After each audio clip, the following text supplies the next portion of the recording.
Daniel. Chapitre 6. Darius trouva bon d'établir sur le royaume 120 satrapes, qui devaient être dans tout le royaume. Il mit à leur tête 3 chefs, au nombre desquels était Daniel, afin que ces satrapes leur rendissent compte, et que le roi ne souffrit aucun dommage. Daniel surpassait les chefs et les satrapes, parce qu'il y avait en lui un esprit supérieur, et le roi pensait à l'établir sur tout le royaume. Alors les chefs et les satrapes cherchèrent une occasion d'accuser Daniel, en ce qui concernait les affaires du royaume. Mais ils ne purent trouver aucune occasion, ni aucune chose à reprendre, parce qu'il était fidèle, et qu'on n'apercevait chez lui ni faute, ni rien de mauvais. Et ces hommes dirent: nous ne trouverons aucune occasion contre ce Daniel, à moins que nous n'en trouvions une dans la loi de son Dieu. Puis ses chefs et ses satrapes se rendirent tumultueusement auprès du roi, et lui parlèrent ainsi: Roi Darius, vis éternellement. Tous les chefs du royaume, les intendants, les satrapes, les conseillers, et les gouverneurs sont d'avis, qu'il soit publié un édit royal, avec une défense sévère, portant que quiconque, dans l'espace de 30 jours, adressera des prières à quelque dieu ou à quelque homme, excepté à toi, ô roi, sera jeté dans la fosse aux lions. Maintenant, ô roi, confirme la défense, et écris le décret, afin qu'il soit irrévocable, selon la loi des Mèdes et des Perses, qui est immuable. Là-dessus le roi Darius écrivit le décret et la défense. Lorsque Daniel sut que le décret était écrit, il se retira dans sa maison, où les fenêtres de la chambre supérieure étaient ouvertes dans la direction de Jérusalem, et 3 fois le jour il se mettait à genoux, il priait, et il louait son Dieu, comme il le faisait auparavant. Alors ces hommes entrèrent tumultueusement, et ils trouvèrent Daniel, qui priait et invoquait son Dieu. Puis ils se présentèrent devant le roi, et lui dirent au sujet de la défense royale: n'as-tu pas écrit une défense portant que quiconque dans l'espace de 30 jours adresserait des prières à quelque dieu ou à quelque homme, excepté à toi, ô roi, serait jeté dans la fosse aux lions?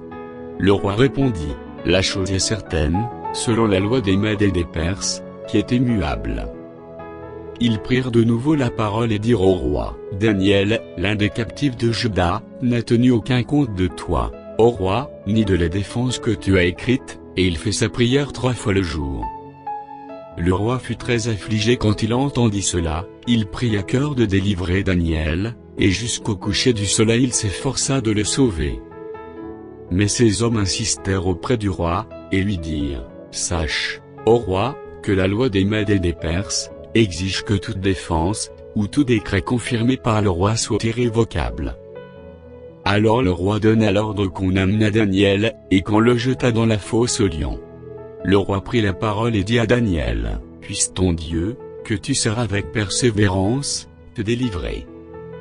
On apporta une pierre, et on la mit sur l'ouverture de la fosse, le roi la scella de son anneau, et de l'anneau de ses grands, afin que rien ne fût changé à l'égard de Daniel. Le roi se rendit ensuite dans son palais, il passa la nuit à jeun, il ne fit point venir de concubine auprès de lui, et il ne put se livrer au sommeil. Le roi se leva au point du jour, avec l'aurore, et il alla précipitamment à la fosse aux lions. En s'approchant de la fosse, il appela Daniel d'une voix triste. Le roi prit la parole et dit à Daniel: Daniel, serviteur du Dieu vivant, ton Dieu, que tu seras avec persévérance, a-t-il pu te délivrer des lions? Et Daniel dit au roi: Roi, vis éternellement. Mon Dieu a envoyé son ange, et fermé la gueule des lions, qui ne m'ont fait aucun mal parce que j'ai été trouvé innocent devant lui, et devant toi non plus, ô roi, je n'ai rien fait de mauvais. Alors le roi fut très joyeux, et il ordonna qu'on fît sortir Daniel de la fosse. Daniel fut retiré de la fosse, et on ne trouva sur lui aucune blessure, parce qu'il y avait eu confiance en son Dieu. Le roi ordonna que ces hommes, qui avaient accusé Daniel, fussent amenés et jetés dans la fosse aux lions, eux, leurs enfants et leurs femmes, et avant qu'ils fussent parvenus au fond de la fosse, les lions les saisirent et brisèrent tous leurs os. Après cela, le roi Darius écrivit à tous les peuples, à toutes les nations, aux hommes de toute langue, qui habitaient sur toute la terre, que la paix vous soit donnée avec abondance. Et j'ordonne que, dans toute l'étendue de mon royaume, on ait de la crainte et de la frayeur, pour le Dieu de Daniel.